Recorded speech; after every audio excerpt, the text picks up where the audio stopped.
Hello, YouTubers, friends, compatriots, bootlicker, shills, debt slaves, hearse, peasants, vessels, minions, meat sacks. I'm Useful Idiot. Welcome. Yeah, it's been a while, and I'm pretty discouraged because YouTube's pretty much crushing me right now, worse than ever. But I'm going to keep plowing ahead here and there and doing videos. So I'm not going to throw in the hat, but I'm going to be a lot less ambitious than when I started. But let's get into the meat of this. This is kind of an old story now, but it's a story that's going to stay with us moving into the future. And that's that second assassination attempt on Trump. And I have to give myself a few hats off. I did a video in 2016 talking about the fact that the liberal rhetoric was so inflammatory. They were purposely trying to create a pressure cooker so that someone would try and assassinate Trump. And I think that's important to bear in mind because it kind of lends to more evidence that these assassination attempts that are happening now are deep state hits because they used all that heated rhetoric back in 2016.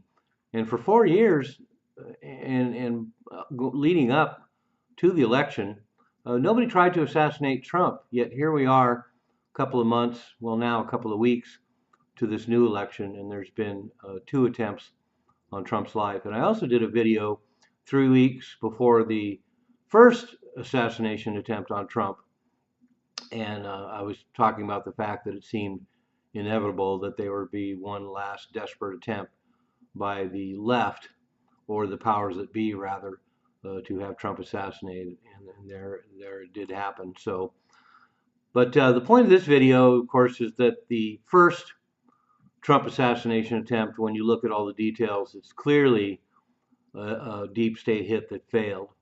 And they used a lot of plausible deniability by talking about all the ineptitude. But when you put all the pieces together, it's clear that it was just a deep state hit that failed.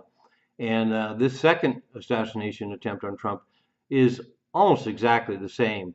They tried to point out all the ineptitude and give themselves plausible deniability. But once again, like the first attempt, when you add up all the details, it was definitely another deep state hit that failed. And this guy Ryan Wesley Ruth is almost a archetype for someone they would pick to be the shooter in this second case. So let's go over some of the details. Of course, first of all, they've been watching this guy for years, and he's had a really high profile. So it's not like he wasn't on the radar. And the fact that he was present there that day should have rang some bells, but it didn't. Because just like the first assassination attempt, he was being facilitated. And when I talk about that high profile and the archetype for a hired shooter, the fact that he was heavily involved in supporting the Biden administration, supporting Ukraine recruitment, he had a very high profile doing a lot of very public Ukraine recruitment. There was an interview with him by Newsweek in 2022, and then just like the first shooter, how about that? He shows up in a BlackRock hedge fund video. So these are far more than coincidences, particularly when you add them all up. And then, of course, the Secret Service and security apparatus knew about this weak spot in the California golf course for years. And so you'd think that'd be one of the first places they would set up security. And yet this guy was allowed to be there for 12 hours before getting set up to take a shot. So once again, it's just you can't even argue against the fact that this guy was picked, had the connections to the deep state, and once he got to the site, was facilitated to take the shot, almost exactly like the first shooting.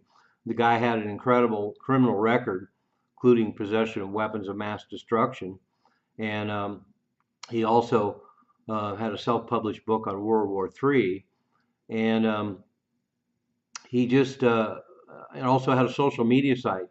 And this is where it gets interesting too. On a social media site, he didn't have a lot of followers, but one of them was a woman named Sue Kim, who is a CIA asset. So there's a direct connection between him, the CIA, and the deep state. And once again, I'll say that the fact that they can recruit a person like this He's the perfect guy to pick. He looks like a lone wolf. He looks like a zealot. He's got a bone to pick. He's got a lot of experience with arms, and a perfect guy to set up to do this. And also notable is the fact that once the shooting took place, of course, the FBI scrambled to take down all the information on the internet about this guy so that people wouldn't connect the dots. So, but the point of my video in doing it on this latest story is because of the fact that there's a couple other things that came out in the last couple of weeks too, and that is whistleblowers from Homeland Security going to Representative Matt Gaetz and telling him a couple things. One is that the claim that there's 5 assassination teams out there hunting Trump, 2 U.S.-based assassination groups, and theoretically 3 foreign assassination groups. And it's hard to invest a whole lot of faith in that, although it's a pretty interesting thing to show up. But when you couple it with this other story, Homeland Security whistleblowers coming out and talking about the fact that 9 surface-to-air missiles with foreign markings have been smuggled in the U.S. to take down the Trump plane. So you put these two stories together, and it starts to make a little more sense, because what better scenario than to have an assassination take place and then have foreign elements involved, and that will take all the heat off the deep state and all these so-called conspiracy theories. So I think that's pretty interesting.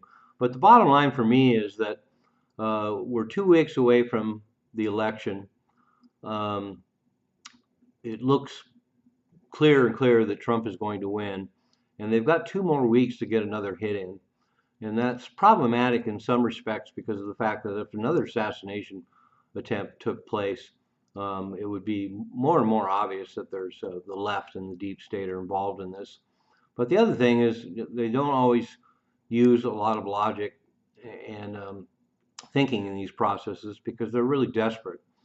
So I predict that there will be more assassination attempts. And I'm saying that not necessarily that they're going to take place before the election, but as I stated in my previous videos about assassination attempts on Trump, this is something we're going to have to live with for the next 4 years if Trump gets elected. There will be more assassination attempts, and they've tried every other means and an astonishing array of means to take him down, and they'll use all kinds of more court cases, impeachments, and all the usual ways to try and take him down once he's elected. But assassination is going to be a real possibility every day, every week, every month for the next 4 years if Trump's elected. So just bear that in mind. He is so hated by the deep state and the status quo that there's going to be any number of people that involved in intelligence agencies and other shady operatives that are going to keep this ball alive.